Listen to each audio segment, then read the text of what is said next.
નમસ્કાર મિત્રો, કામધેનુ યુનિવર્સિટી આયોજિત ઓનલાઈન પ્રશિક્ષણ કાર્યક્રમમાં આપ સૌનું હાર્દિક સ્વાગત છે. આજે આપણો કાર્યક્રમ મત્સ્યપાલકોને લગતો કાર્યક્રમ છે અને આ કાર્યક્રમમાં માહિતી આપવા માટે આજે આપણી સાથે ફિશરીઝ કોલેજ વેરાવળ ખાતે મદદનીશ પ્રાધ્યાપક અને વડા તરીકે કાર્યરત ડોક્ટર બીજી ચુડાસમા સાહેબ જોડાયા છે. સાહેબ આપણને મત્સ્યમાં મૂલ્યવર્ધનની તકો આ વિષય પર આપણા મત્સ્યપાલકોને માર્ગદર્શન આપવાના છે. તો હું સાહેબને વિનંતી કરું કે આ વિષય પર આપણા મત્સ્યપાલકોને માહિતી આપે. Doctor Chudasama sir. Thank you ma'am. આજનો જે વિષય મત્સ્યમાં મૂલ્યવર્ધનની તકો એ આપણે શરૂ કરતા પહેલા જે પહેલ છે ઓનલાઈન પ્રશિક્ષણ કાર્યક્રમની કામધેનુ યુનિવર્સિટી દ્વારા માનનીય કુલપતિ શ્રી સાહેબ અને આપણું વિસ્તરણ શિક્ષણ નિયામકની કચેરી દ્વારા જે એક અભિગમ લેવામાં આવેલો છે કે આ પ્રકારનો પ્રશિક્ષણ કાર્યક્રમ કે જેનું રેકોર્ડિંગ આપણે ઉપલબ્ધ મળી શકે. તો ઘણા એવા પ્રશ્નો છે જે ખેડૂતના અથવા તો આપણે કહી શકીએ કે મત્સ્યપાલકોના એવા ઘણા પ્રશ્નો છે કે જે આપણે નિવારી શકીએ ઘણી વખત. અને આ એક પ્લેટફોર્મ એવું પ્રોવાઈડ કરે છે કે જેના દ્વારા આપણે આ પ્લેટફોર્મના ઉપયોગથી ઘણા પ્રશ્નો અને ઘણા નવીનીકરણ માટે આગળ વધી શકીએ. મેડમ, મારો અવાજ બરાબર આવે છે? હા સર, અવાજ આવે છે. મેડમ, એકચ્યુઅલી ઇન્ટરનેટનો ઇશ્યુ થયો છે, લાઇટ નથી. હું ટ્રાય કરું છું જેટલું શક્ય થઈ શકે એટલું મેડમ, કેમ કે અત્યારે ઠીક છે અહીંયા સર. નેટ નથી બતાવતું. Sorry for that one. Okay sir. Yeah, please continue. Okay. So આજનો જે મુખ્ય વિષય છે એ મહદઅંશે ફિશરીઝ સેક્ટર માટે ઘણો ઉપયોગી છે. એનું કારણ છે કે અહીંયા બે વર્ડ જોડાયેલા છે. પહેલું છે કે મત્સ્ય અને બીજું છે મૂલ્યવર્ધન. તો આપણે જોઈ શકીએ કે મૂલ્યવર્ધન અને એનું ઉપયોગિતા મત્સ્યમાં અથવા તો સી ફૂડ જેને જનરલાઇઝ કરી શકીએ આપણે, એમાં કઈ રીતના આપણે એને લાગુ પાડી શકીએ. તો એક સામાન્ય જ્ઞાન તરીકે જોઈએ કે મૂલ્યવર્ધન શું છે. ફોરગેટ અબાઉટ ધ મત્સ્ય અથવા તો સેક્ટર વાઇઝ આપણે છોડી દઈએ, મૂલ્યવર્ધન શું છે. તો ઘણી વખત આપણે જોઈએ છીએ કે એક સામાન્ય ઉદાહરણ લઈએ કે એક પેન છે આપણી પાસે. તો જે પેન છે એના બધા પાર્ટ્સ અલગ કરી દેવામાં આવે ઘણી વખત, તો એ રો મટીરિયલ તરીકે જોવામાં આવે છે, એ પ્રોડક્ટ નથી. તો સામાન્ય એક વસ્તુની પણ આપણે જો ચર્ચા કરીએ તો એક પેનમાંથી આપણે 3-4 એના રો મટીરિયલ અલગ કરી દઈએ તો બધાનું પ્રોડક્શન અલગ અલગ થાય છે. અને જો એને એસેમ્બલ કરીએ તો એની એક એકચ્યુઅલ વેલ્યુ બનીને ઊભી થાય છે. તો કહેવાનો મતલબ એ છે કે મૂલ્યવર્ધન એ જરૂરી નથી કે બહુ મોટા પાયે હોઈ શકે. ઘણી વખત એવું હોય છે કે ફિશમાં એવું મૂલ્યવર્ધન આપણે જોઈએ છે કે ખાલી વોશિંગ કરો, તમે એને ધોઈ નાખો. જે માછલીઓ આવે છે એને ખાલી તમે ધોઈ અને એક સુવ્યવસ્થિત રીતે જ્યારે તમે એને બજારમાં મૂકો છો ત્યારે તમે જોવો છો તો જે કન્ઝ્યુમર એટ્રેક્શન છે, જે લોકો એને ખરીદવા આવે છે, એમનું આકર્ષણ છે એ સુસજ્જિત રીતે જે વસ્તુઓ ગોઠવીને રાખવામાં આવેલી હોય છે એની તરફ વધુ હોય છે. એનું કારણ એમ છે કેમ કે આ જે પ્રોડક્ટ્સ છે એ બધી જલ્દીથી બગડી જતી એવી પ્રોડક્ટ્સ છે. અને એની સાથે જો હાઇજીન કે સેનિટેશન કે સ્વચ્છતા સાફ સફાઈ રાખવામાં ન આવે તો આ એક તો પહેલા તમારી હેલ્થ ઉપર અસર કરશે, કેમ કે જ્યાં તમે ન્યુટ્રિયન્ટ લેવાની વાત કરો છો એ જ વસ્તુઓ જલ્દીથી બગડી જવા વાળી પણ છે. તો એ વસ્તુઓ જ્યારે ન્યુટ્રિયન્ટના ફોર્મમાં તમે લેવા જાઓ છો અને સાથે જો કોન્ટામિનેશન લઈને આવો અથવા તો એનો જે બેક્ટેરિયાનો જે ઇસ્યુ લઈને આવો તો એના દ્વારા ઘણી બધી તકલીફો ઊભી થાય છે. એ અંતર્ગત તો આપણે ખાલી વોશિંગ કરીએ છીએ તો વોશિંગ પણ એ વેલ્યુ એડિશનની અંદર આવી જાય છે, મૂલ્યવર્ધનની અંદર આવી જાય છે. કેમ કે જે ફિશનું બોડી છે એના ઉપર અત્યારે જોઈએ તો આપણે સ્લાઇમ હોય છે. સ્લાઇમ એ એક ટાઈપનું એક પ્રોટેક્ટિવ મીડિયમ છે. પ્રોટેક્ટિવ મીડિયમ ઇન સેન્સ એ કહીએ કે કોઈ પણ બાહ્ય પરિબળ, બેક્ટેરિયા લઈ લો, પરજીવી લઈ લો, એ એમના સ્લાઇમ ઉપર ચોંટી રહેશે જ્યારે જીવિત હોય છે. અને જ્યારે મૃત્યુ પામે છે એ સ્લાઇમ અને પ્રોટેક્ટિવ મીડિયમ એ રીતના પ્રોવાઈડ કરે છે કે એ વસ્તુ મીટ સુધી ન પહોંચે, એના માંસ સુધી ન પહોંચે. અને એને કારણે આ પ્રોડક્ટની જે ગુણવત્તા છે એને આપણે લાંબો સમય સુધી ટકાવી શકીએ. તો એ નેચરલ મિકેનિઝમ છે, એક એનું ખુદનું ડેવલપ કરેલું મિકેનિઝમ છે બોડી દ્વારા. તો જસ્ટ વોશિંગ કરવાથી તમે જોશો તો 90% તો ખાલી બેક્ટેરિયલ લોડ આપણે અવોઇડ કરી શકીએ છીએ. અને એ બેક્ટેરિયલ લોડ ડેફિનેટલી આપણા બોડીમાં જો જાય તો એ આપણી હેલ્થ ઉપર અસર કરતું હોય છે. તો સામાન્ય વોશિંગ પણ આજે વેલ્યુ એડિશનની અંદર આવેલું એક મુખ્ય પરિબળ ગણી શકાય. તો જનરલાઇઝ આપણે જોઈએ કે શું વેલ્યુ એડિશન છે. તો વસ્તુ સપોઝ એક કે બીજી રીતે આપણે કોઈ પણ પ્રકારનો જો ફેરફાર કરવામાં આવે, જેમ કે મેં તમને કીધું કે રો મટીરિયલ તરીકે જે માછલી પકડેલી છે એને તમે ફક્ત પાણીથી ધોઈ નાખો, તો ફેરફાર શું થયો કે તમે એની સરફેસને ક્લીન કરી છે, એના પર લાગેલો કોઈ ડર્ટ છે, એના પર ઉદ્ભવેલું સ્લાઇમ છે, અથવા તો એને ક્યાંક કટ લાગેલો છે, તો એને જસ્ટ ખાલી એક સાદા પાણીથી તમે વોશિંગ કરો છો તો એનાથી ઘણી રીતના કે બેક્ટેરિયલ લોડ આપણે જેને કહીએ કે જીવાણુઓનો જે સંક્રમણ છે એ આપણે સામાન્ય રીતે અટકાવી શકીએ. તો આપણે જોઈએ કે એક કે બીજી રીતે એવું જરૂર નથી કે વોશિંગથી અટકી જશે, અથવા તો આપણે કહીએ કે સિમ્પલ ખાલી આપણે ધોઈ નાખું તો આ સેફ છે, એવું નથી. કેમ કે એમના પર ઘણા બીજા પરિબળો ઉપયોગી છે, અસર કરતા હોય છે. તો એ સમય દરમિયાન તમે જો છો કે એક કે બીજી રીતે, તો તમે આજે આખી માછલી લેવા જાઓ છો અને એ માછલી પર નથી લાગુ પડતું, કોઈ પણ સેક્ટર પર લાગુ પડે છે. સપોઝ તમે આખી માછલી લેવા જાઓ છો અને એ જ માછલી રેડી ટુ યુઝ ના ફોર્મમાં લેવા જાઓ છો, એમાં બંનેમાં ડિફરન્સ છે.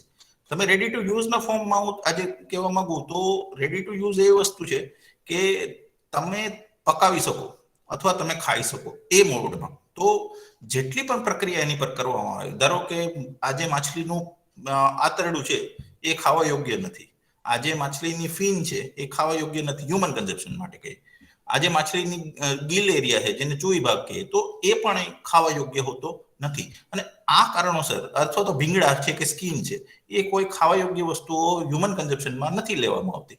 તો એ કન્ડિશન સપોઝ એ વસ્તુઓને દૂર કરવામાં આવે તો એ દૂર કરવામાં મેન્યુઅલી પણ થઈ શકે, અથવા તો તમે કોઈ મશીનરીનો પણ ઉપયોગ કરી શકો, સામાન્ય કટ કરીને પણ કરી શકો. તો આજે એની અંદર તમે જો સામાન્ય ફેરફાર કર્યો તો એ જે લાગત માછલીની ટોટલ કિંમત હતી એના કરતા પણ એની કિંમત જે પ્રોસેસ કરેલી વસ્તુઓ છે, પ્રક્રિયા કરેલી વસ્તુઓ છે, જેને અનએડિબલ પોર્શન કે જે ખાવા લાયક ખોરાક નથી એને દૂર કર્યું ત્યારે એમની મૂળ કિંમતમાં વધારો થઈ જાય છે. તો વસ્તુને જ્યારે બજારમાં મૂકો છો ત્યારે તેની જે મૂળ કિંમતમાં જો વધારો થાય, એમ મેં તમને પેનનું ઉદાહરણ આપેલું કે રિફિલ લેવા જાય તો રિફિલ સસ્તી છે, તો એ જ રિફિલને પેન સાથે જોડીને તમે માર્કેટમાં મૂકો છો તો એ પ્રોડક્ટના ફોર્મમાં જાય છે, અને પ્રોડક્ટના ફોર્મમાં જાય છે તો ડેફિનેટલી એની જે વેલ્યુ છે, એનું જે મૂલ્ય છે એ માર્કેટની અંદર વધારે જોવા મળે છે.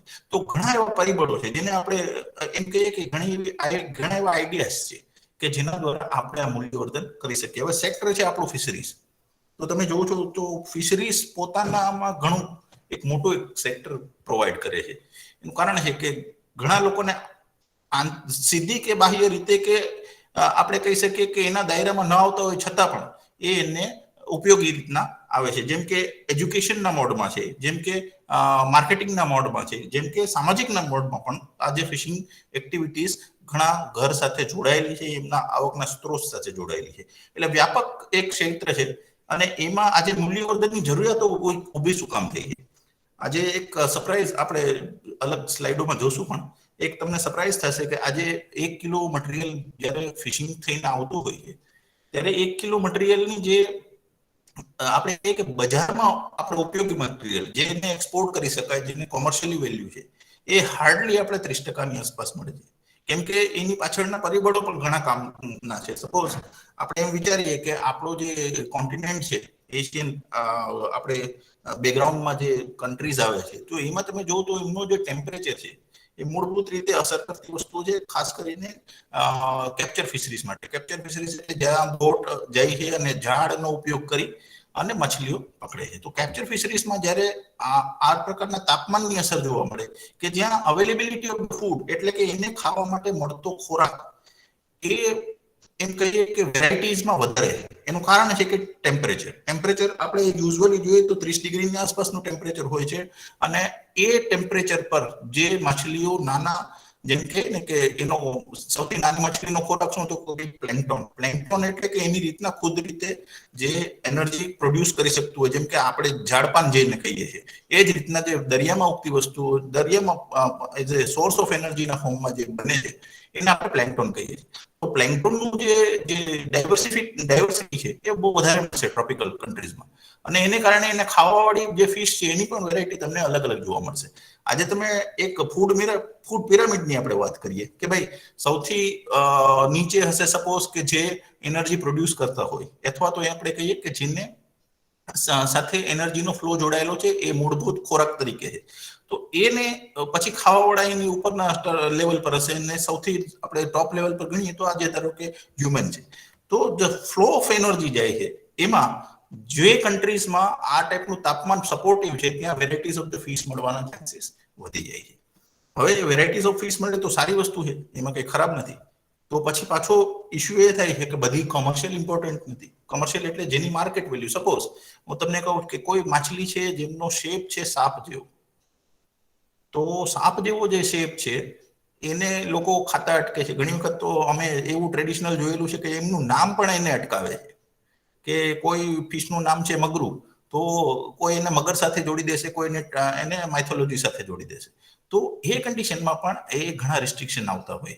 તો જેની બજાર કિંમત, જેને કહીએ ને કે મૂળ એની જે એકચ્યુઅલ કિંમત હોય એમાં કંઈ પણ પ્રોસેસ ન કરો છતાં પણ એની બજાર કિંમતમાં ઘણો ફેરફાર જોવા મળતો હોય, તો એ કન્ડિશનમાં એ ફિશો કોમર્શિયલ ઇમ્પોર્ટન્સમાં જાય છે. પણ જે રેસ્ટ ઓફ ધ પ્રોડક્ટ વૈધી છે, જેને કહીએ ને કે આપણે પાસે 65% જથ્થો જેમની મૂળ કિંમતનો આપણે કોમર્શિયલ વેલ્યુ ન મેળવી શકતા હોય, તે આપણું એઝ અ રો મટીરિયલ તરીકે જોઈ શકાય. એનું કારણ છે કે એમાં જો મૂલ્યવર્ધન કરીએ તો એની લાગત ખર્ચ, જે એને ફિશિંગનો ખર્ચ છે, જેમને આજીવિકા જીવવા માટે જે પૈસાની જરૂરિયાતો છે, જે નફો મેળવવાની વાત છે ફિશરમેનને, એ પૂરતા પ્રમાણમાં મળી રહે. તો એને અનુલક્ષીને મૂલ્યવર્ધનની જરૂરિયાતો છે. અને ભારત જેવા એક્સપોર્ટિંગ કન્ટ્રીઝમાં આપણે જોઈએ કે કેટલા કરોડ, અત્યારે 47,000 કરોડ ઉપર જે આપણે એક્સપોર્ટ કરી રહ્યા છે, અને અલગ અલગ ક્ષેત્રોમાં એની જરૂરિયાતો, જેમ કે ફાર્માસ્યુટિકલ ઇન્ડસ્ટ્રી છે, ફૂડ ઇન્ડસ્ટ્રીઝ છે, બાય પ્રોડક્ટ્સ ઇન્ડસ્ટ્રીઝ છે, એમાં પણ એનું ઘણું બધું યોગદાન જોવા મળે છે. તો મૂલ્યવર્ધન મેં તમને જેમ કીધું કે એક તો એક વસ્તુ એવી છે કે વેરાયટીઝ ઓફ ધ મટીરિયલ છે. બીજો જે ઇસ્યુ છે એ મૂલ્યવર્ધન અને માછીમારી સાથે જે જોડાયેલો છે, જે અમારા અનુભવોમાં પણ આવેલું છે, એ છે વધતી જતી બોટની સંખ્યા. પહેલા તો આપણે જોઈએ કે આપણા હાર્બર્સ છે, જે બંદરો છે, એના પર હાલની તકે જે બોટોની સંખ્યા છે, અને એની સામે સપોઝ તમે માલ લેવા માટે અથવા તો તમે જે કેપ્ચર કરવા માટે જાઓ છો, એમાં નંબર ઓફ બોટની સામે માલની વહેંચણી જોવા મળે છે. એટલે માલ પ્રતિ બોટ ઘટાડો જોવા મળે છે. એના કારણો પણ એવા છે, કેમ કે પહેલા ફિશિંગ સારી મળતી, તો એને કારણે બોટોની સંખ્યા વધી. હાલ જે આપણા એરિયામાં જે મળવી જોઈએ, જેને આપણે એક્સક્લુઝિવ ઇકોનોમિક ઝોન તરીકે ઓળખીએ છીએ, EEZ, તો EEZ પર જે માછલીઓ મળવી જોઈએ એની સંખ્યાઓમાં ઘટાડો એટલે થયો છે કે નંબર ઓફ બોટ સામે એટલી વધતી જાય છે. અને continuation of number of boat વધવાને કારણે ડેફિનેટલી છે કે માલમાં ઘટાડો જોવા મળે છે. આપણે હાર્બર પર જ્યારે અમે જતા હોઈએ તો કોઈ બુઝુર્ગ માણસને, આપણે જે વડીલ વ્યક્તિઓ છે એને આપણે વાત કરીએ તો એક રમૂજમાં એવું કે પહેલા માલ ટનમાં આવતો અને હવે નંગમાં આવે છે. એટલે એનો ડિફરન્સ તમે જાણી શકો છો કે ફિશિંગ પર કેટલું પ્રેશર છે. અને જો આવેલા માલનો પ્રોપર યુટિલિટી ન થાય તો આ માલ નો સદુપયોગ ન થયો કહેવાય. ઉપરાંત જે લાગત ખર્ચ છે એ 10 વર્ષ પહેલા સપોઝ 1.5 લાખ રૂપિયા હતી, આજે 3 લાખ રૂપિયા થઈ ગઈ છે. એની સાથે વધતું જ જાય છે.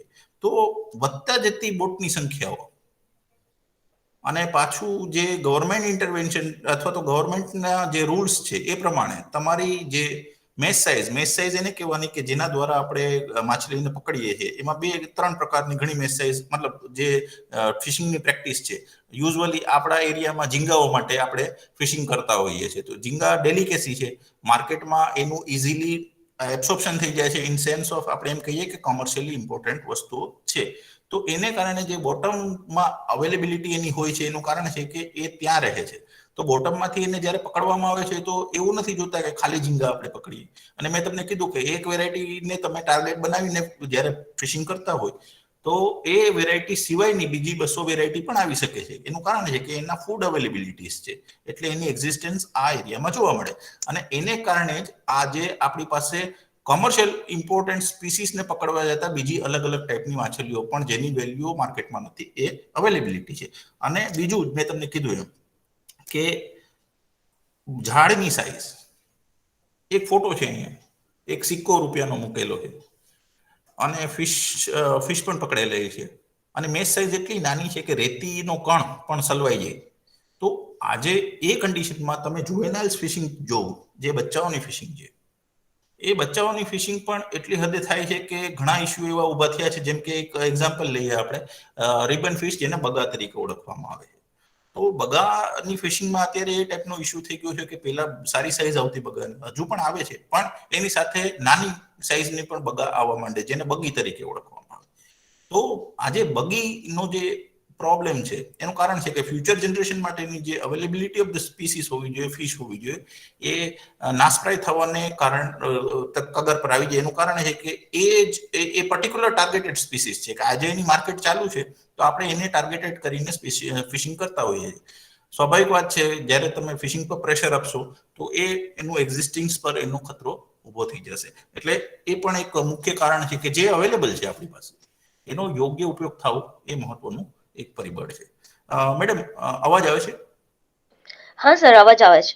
ઓકે, આઈ કન્ટિન્યુ. સો જાણવા જેવી બાબતો જોઈએ આપણે, જેમ કે દરિયા કિનારો. આખા ભારતનો દરિયા કિનારો જોઈએ તો અરાઉન્ડ કોન્ટિનેન્ટ અને બધું ગણી લઈએ તો 8,100 કિલોમીટરની આસપાસનો છે. અને જેમ કે વાર્ષિક મેં તમને કહ્યું કે માછીમારી આપણે કરવા જતા હોય તો 35% જેટલો જ જથ્થો જે એક્સપોર્ટેબલ છે. આપણે એમ સમજીએ કે આપણે 300 કે 400 વેરાયટી આપણે લઈ શકીએ, ઇન ધેટ સેન્સ કે એના અલગ અલગ ફોર્મમાં.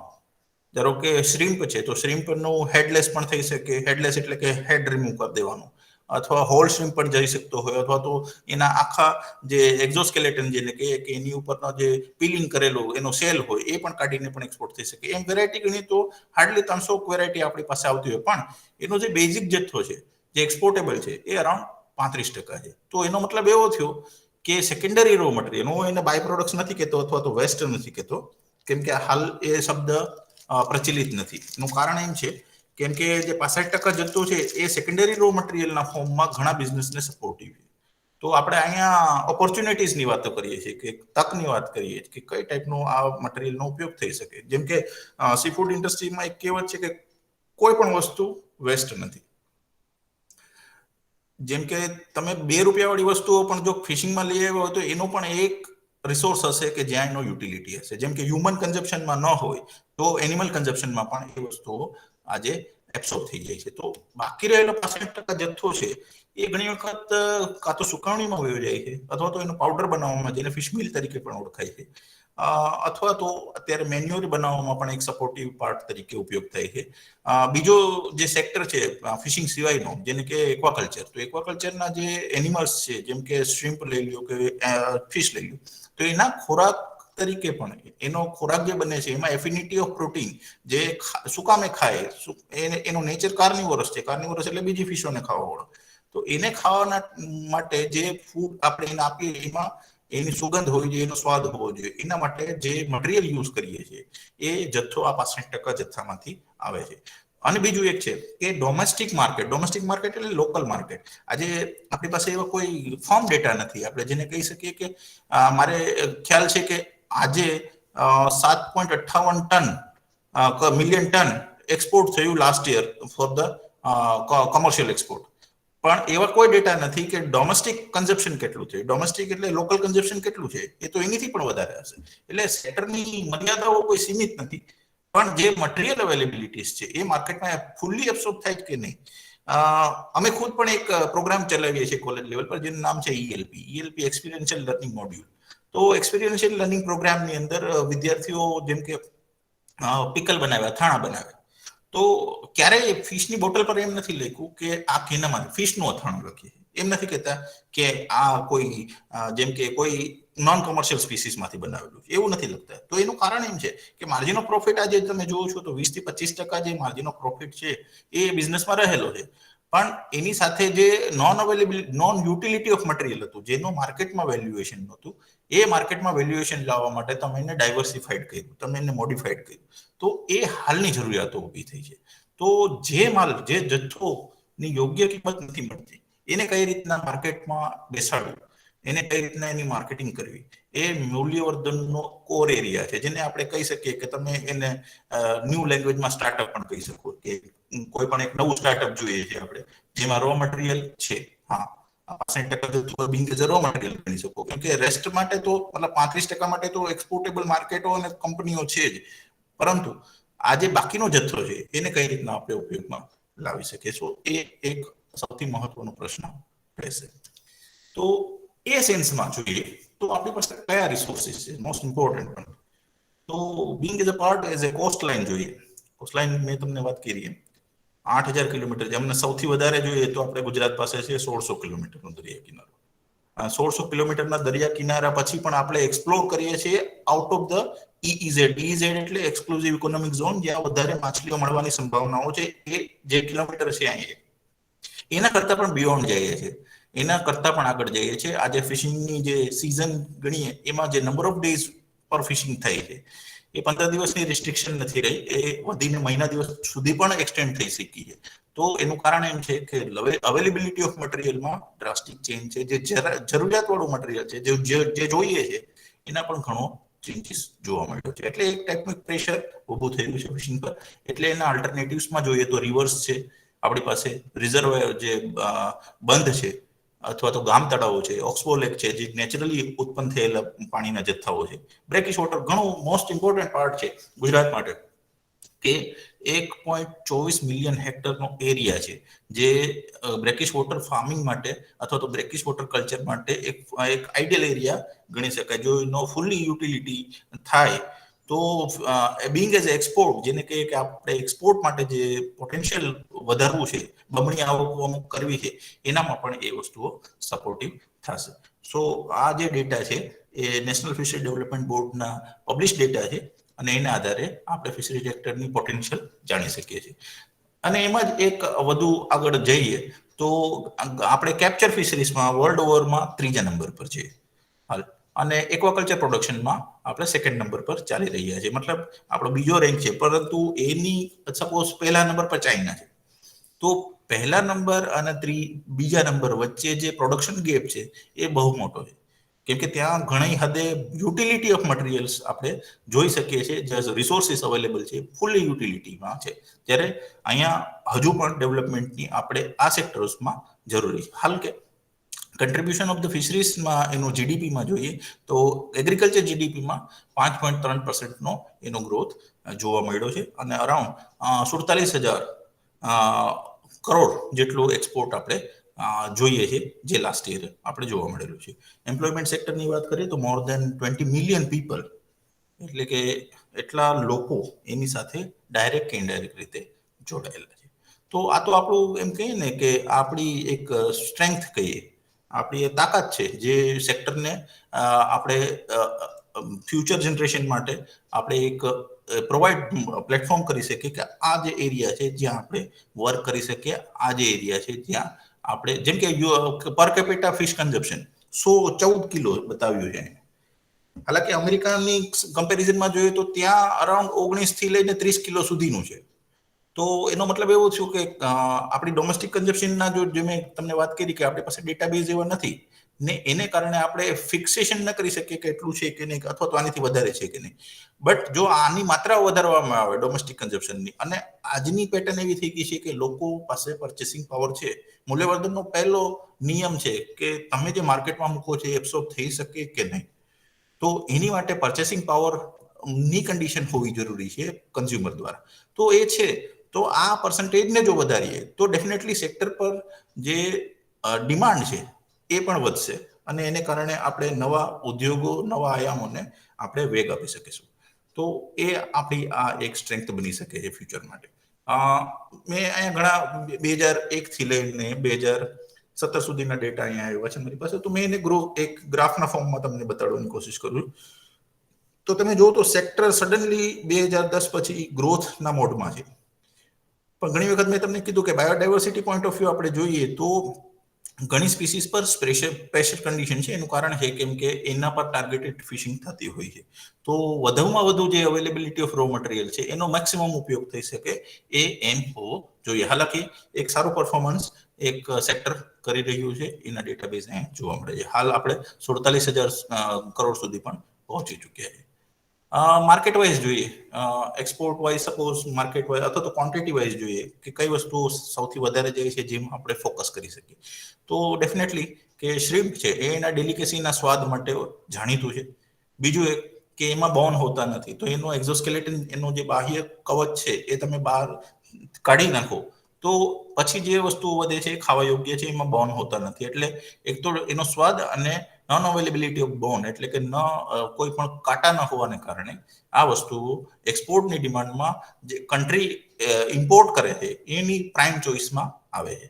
તો ફ્રોઝન શ્રીમ્પ, પછી છે બીજું ફિનફિશ જેને મીન આપણે કહીએ કે યુઝ્યુઅલી જે પણ અવેલેબિલિટી ઓફ સ્પીચ જેની ફિન હોય છે, તો એ બધી જે પણ ફિશસ છે એ બધી આપણે સેકન્ડ બાસ્કેટ ઓફ એક્સપોર્ટ્સની અંદર કહી શકીએ. ત્રીજું છે કટલ ફિશ અને સ્ક્વિડ, એ કમ્બાઇન્ડ બાસ્કેટ છે, જેને આપણે સિફેલોપોડ તરીકે ઓળખીએ. સિફેલોપોડમાં 3 વસ્તુઓ આવી જાય છે, એક છે સ્ક્વિડ, એક છે કટલ ફિશ અને ત્રીજું છે તમારું ઓક્ટોપસ.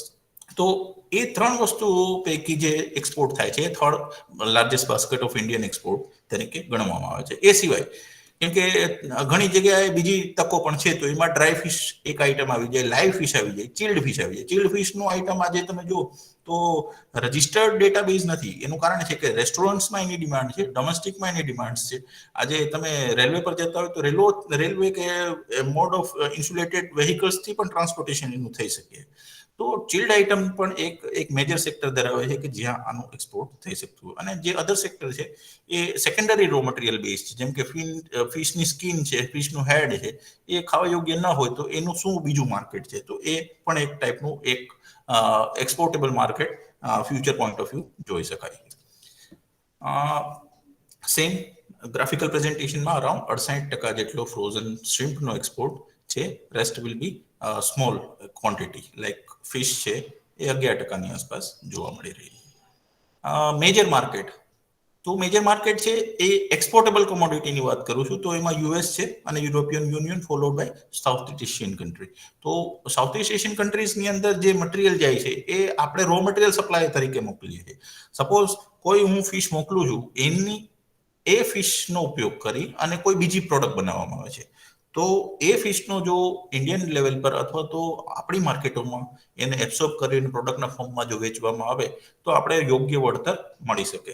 અને તમને સરપ્રાઈઝ થશે કે આપણું જે વેલ્યુ એડિશન છે, જે મૂલ્યવર્ધન છે, એ 7 થી 10% વચ્ચે હાલ છે.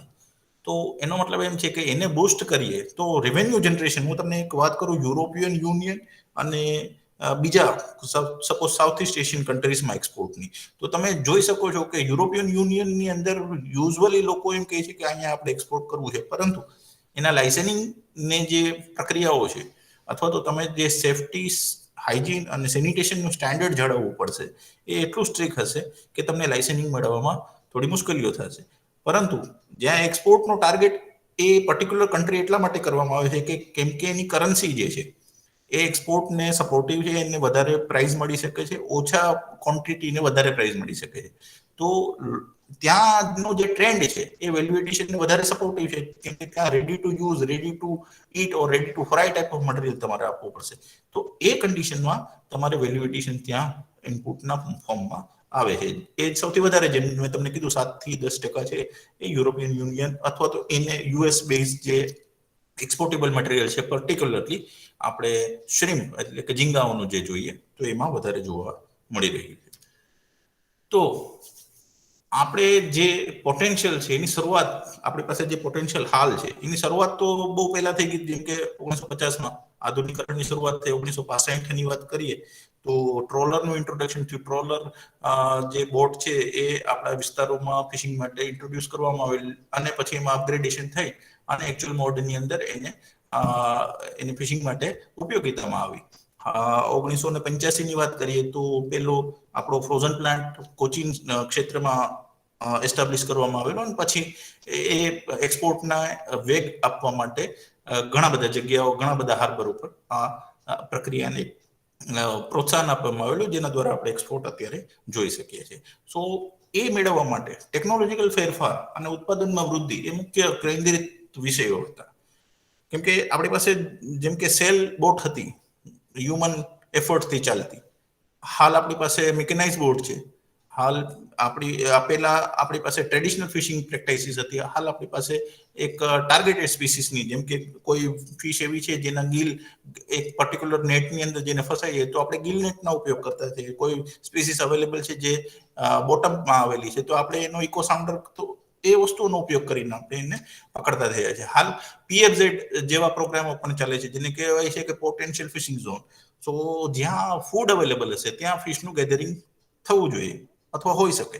તો એને આધારે જે ક્લોરોફિલ કન્ટેન્ટ છે એની ઇમેજ સેટેલાઇટથી ખેંચી અને એ ઇમેજને કોરિલેટ કરવામાં આવે છે કે આ જે પર્ટિક્યુલર એરિયા છે ત્યાં ઉત્પાદન આટલું મળેલું છે, વધારે મળ્યું છે કે નહીં. સામે સપોર્ટિવ વસ્તુ એ હોવી જોઈએ કે નંબર ઓફ બોટ્સ જો એટલી બધી છે તો વેચણી માલની થઈ જતી હોય છે. તો એને પણ એક રિસ્ટ્રિક્શન કરવું અને સપોર્ટિવ કરવું કે નીલ ક્રાંતિ કઈ રીતના આગળ વધારી શકાય એ પણ એક સેક્ટર ઓફ ડિસ્કશન હોઈ શકે. અને બીજું એક છે કે ઉપભોક્તા જે ખાવા માટે તમારી પાસે અથવા તો જે એક્સપોર્ટ માટે તમે મોકલો છો, ultimately you are targeted to consumer. એટલે જે કન્ઝ્યુમર્સ છે, જે ખાવાવાળા વ્યક્તિઓ છે, એમની શું જરૂરિયાતો છે. તો એમાં જોઈએ તો એક છે કે જૂનવાણી પદ્ધતિ દ્વારા બનેલી વસ્તુઓનો ઘટાડો. આજે જોઈએ તો રેસ્ટોરન્ટ બિઝનેસ છે એ વધતા જાય છે.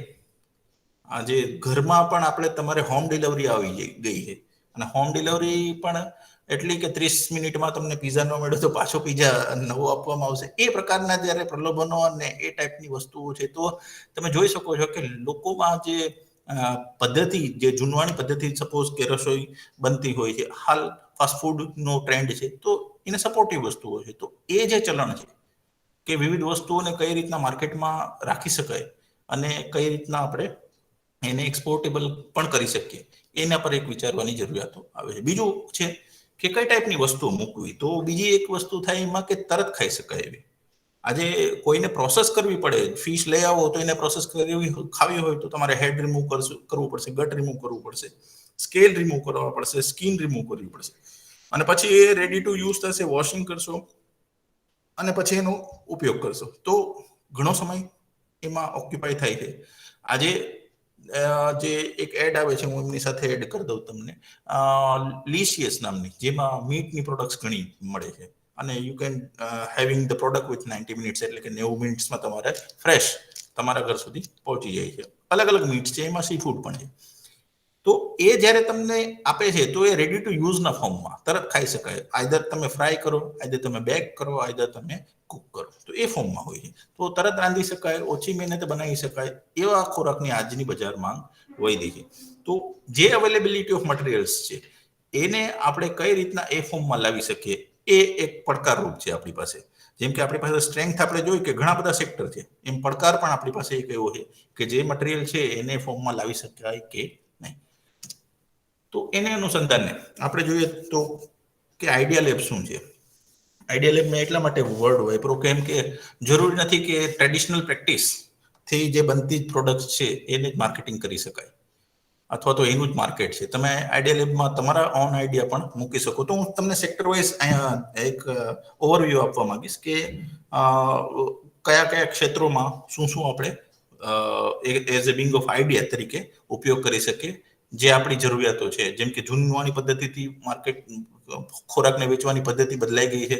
એક એક્ઝામ્પલ લેવા માંગુ છું સાથે કે પહેલા ઘઉં ને સાફ કરી ઘરમાં સ્ટોર કરીને રાખવામાં આવતા અને એમાં પ્રિઝર્વેટિવ તરીકે એરંડિયું યુઝ કરવામાં આવતું, કોઈ બેકિંગ પાવડર કે જે બોરિક પાવડર યુઝ કરવામાં આવતો અને અલ્ટિમેટલી એ સ્ટોર કરી રાખવામાં આવતો. હાલ શું છે, આશીર્વાદ આટા રેડી ટુ યુઝ. તો ટ્રેન્ડ ચેન્જ થઈ ગયો છે કેમ કે જ્યારે એક લેખમાં મેં વાંચેલું કે પતિ પત્ની જ્યારે બંને કોઈ જોબમાં છે તો ફૂડ બનાવવું બંને ટાઈમ માટે એ મુશ્કેલ છે. તો એ એક ઓપોર્ચ્યુનિટી ઊભી થઈ છે કે જે રેસ્ટોરન્ટ બિઝનેસ છે અથવા તો કેટરિંગ બિઝનેસ છે એની માટે Bing as a part of opportunity ઊભી થઈ છે. સેમ કન્ડિશન છે કે જે વર્કિંગ પ્રોફેશન્સ છે એની અંદર જો આ પ્રકારની પ્રોડક્ટ્સને ઇન્ટ્રોડ્યુસ કરવામાં આવે તો પણ એક માર્કેટિંગ સ્ટ્રેટેજી બની શકે, એક માર્કેટિંગ પોર્ટફોલિયો બની શકે જેના દ્વારા જે મટીરિયલનો યુટિલિટી નથી જોવા મળતી. ઘણી વખત એવું હોય છે કે એક ફિશ આવે છે જેનું નામ છે કાટી અથવા તો એને વુલ્ફ હેરિંગ પણ આપણે કહી શકીએ, પાલવો પણ કહી શકીએ. અલગ અલગ જે વેરાયટી એટલા માટે કહું છું કેમ કે એ ફિશ છે એમાં તમે જો તો બોનની સંખ્યા વધારે છે. મતલબ એ જ્યારે તમે ખાશો ત્યારે એકદમ ડેલિશિયસ છે. આજે તમે કોલકાતા સાઈડ જોવો છો તો એનું ટ્રેડિંગ એવું છે કે કિલોમાં વેચાય છે અને એકદમ ડેલિશિયસ ફિશ આવતી હોય છે. અને એની અંદર બોન હેવી હોવાને કારણે, વધારે હોવાને કારણે લોકો અવોઇડ કરતા હોય ઘણી વખત કે ભાઈ આ પ્રોડક્ટ ખાઈ શકાય કે ન ખાઈ શકાય, અથવા તો આ ન ખાઈ શકાય એ ટાઈપનું. તો તમે વિચારી શકો કે એ ડેલિકેસીનો ઉપયોગ બિંગ એઝ અ પાવડર ફોર્મમાં અથવા તો કોઈ એનું મીટ કાઢી અને એની કોઈ પ્રોડક્ટ બનાવીને માર્કેટમાં મૂકી શકાય કે નહીં. કેમ કે ખાલી કાંટા હોવાને કારણે, ખાલી બોન હોવાને કારણે એ પ્રોડક્ટ વાઇડ સ્પ્રેડના ફોર્મમાં નથી જઈ શકતી. તો આપણે એને યુટિલિટી ફોર્મમાં આઈડિયા તરીકે કઈ રીતના ઉપયોગ કરી શકાય એ એક વિચારવા જેવું યોગ્ય. એક સામાન્ય ઉદાહરણ તરીકે આપણે એને જોઈએ છીએ. તો આઈડિયા લેબની પહેલી પ્રોસિજરમાં જોઈએ, જે ફિશિંગની પ્રેક્ટિસ છે આપણી પાસે હાલ, એમાં જોઈએ તો ટેકનોલોજીકલ સપોર્ટ મેં તમને જેમ કીધું કે એક PFZ નું ઉદાહરણ આપેલું મેં તમને કે ભાઈ કોઈ એક જગ્યાએ ફૂડ અવેલેબલ છે તો તમે એનો બેથીમેટ્રિક ચાર્ટ આપી અને એના દ્વારા તમે ફિશરમેનને આગાહ કરી શકો કે ભાઈ આ જગ્યા ઉપર મટીરિયલ અવેલેબલ છે, you can use it. Okay. Second thing છે, હાલ જોઈએ તો જે સ્પીસીસ આપણે ઇન્ટ્રોડ્યુસ કરવી છે, પ્રોડ્યુસ કરવી છે, એના બ્રુડર્સ આપણી પાસે અવેલેબલ હોય, એની હેચરી અવેલેબલ હોય અને એના દ્વારા આપણે પ્રોડક્શન એક્વાકલ્ચર સેક્ટરમાં પણ કરી શકતા હોઈએ છીએ. અને ત્રીજું છે હાલ જે નવો કન્સેપ્ટ આવેલો છે, દેટ ઇઝ કોલ્ડ એક્વાપોનિક્સ. તો એક્વાપોનિક્સ પાર્કને ઘણું પ્રોત્સાહન આપવામાં આવી રહ્યું છે અને ભવિષ્યના ફૂડ તરીકે પણ એને જોવામાં આવે છે, જેમાં પાણીમાં માછલીઓ અને પાણી ઉપર જે વનસ્પતિઓ ઉગાડી શકાય એવો બંને કન્સેપ્ટ એક પાર્ટ ઓફ વર્ક તરીકે, એક પ્રોજેક્ટ તરીકે આપણે જોઈ શકીએ છીએ ફ્યુચર પ્લાનિંગ માટે. અને જે સેક્ટર થર્ડમાં આપણે જોઈએ તો જે પણ મટીરિયલ આવશે એ આઈધર હાર્બર અથવા તો જે પ્રોડક્શન લાઇનમાંથી આવશે એ જશે પ્રોસેસ માટે. પ્રોસેસમાં એવું છે કે સપોઝ તમે હોલ ફિશ એક્સપોર્ટ કરી દો છો, તો હોલ ફિશ જ્યારે એક્સપોર્ટ કરો છો તો તમે હોલ ફિશને તમે રો મટીરિયલ સપ્લાયર તરીકે તમે એક ટેગ લાગી જશે, કેમ કે તમે એની પ્રોડક્ટ્સ નથી બનાવતા, તમે ખાલી રો મટીરિયલને સપ્લાય કરો છો. તો આપણા વિયર હાઉસમાં, આપણા પ્રોસેસિંગ પ્લાન્ટ્સમાં શું એનો મહત્તમ ઉપયોગ કરીને પ્રોડક્ટ્સમાં કન્વર્ટ કરી શકાય કે નહીં? ઘણા સેક્ટર છે કે જેને દ્વારા આપણે આનો ઉપયોગ એ કન્ડિશનમાં લાવી શકીએ કે એ ready to use, ready to fry, ready to eat ટાઈપની થિંગ્સમાં કન્વર્ટ કરી શકાય.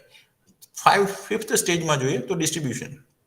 સો આપણે વેહિકલ્સમાં જેમ કહીએ કે ઇન્સ્યુલેટેડ વેહિકલ્સ છે એનો ઉપયોગ કરીએ છીએ, અથવા તો આપણે જે એક્સપોર્ટ કરીએ છીએ કાર્ગોથી, એ પણ એક એક્સપોર્ટનું એક પ્રોવિઝન છે. એર કાર્ગો જોઈએ તો આપણે ટ્યુનાની એક વાત લઈએ સાથે. ટ્યુના સેરવો જે ફિશ છે, તો ટ્યુના ડેલિકેસી અને એના મતલબ ફેટ કન્ટેન્ટ ઓમેગા 3 સાથે સાથે એના ટેસ્ટ સાથે પણ એ સંકળાયેલું છે. એમાં એટલાન્ટિક ટ્યુના છે પર્ટિક્યુલરલી, જે અમુક કન્ટ્રીઝ સાથે એસોસિએટેડ અથવા તો અવેલેબિલિટીઝ ધરાવે છે, જેમ કે જાપાન નિયર બાય કન્ટ્રીઝમાં તમને જોવા મળશે.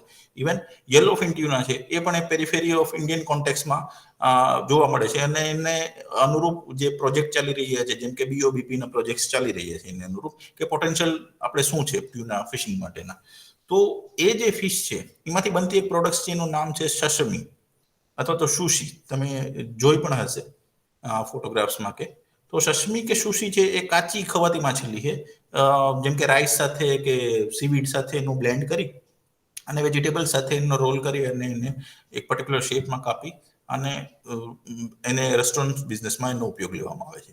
હવે જ્યારે આપણી જે ફિશ છે ટ્યુના પર્ટિક્યુલરલી, એનો એક્સપોર્ટ માર્કેટ જે છે એના જે પ્રાઇસ છે કિલોના, એ હાર્ડલી કોઈ એગ્રી થશે કે નહીં, પણ 300 રૂપિયા મેક્સિમમ હું પકડીને ચાલું છું હાલની માર્કેટ પ્રમાણે.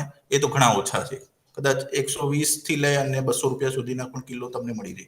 જ્યારે એટલાન્ટિક ટ્યુના છે, પર્ટિક્યુલરલી જાપાનની જે સુખોજી માર્કેટ છે એમાં જે એક્સપોર્ટ થાય છે અને એને જો યુટિલિટીના ફોર્મમાં આવે છે, એ 3000 રૂપિયા સુધી કેજીના પ્રાઇસ પણ જઈ શકે છે, એનાથી વધારે પણ જઈ શકે છે.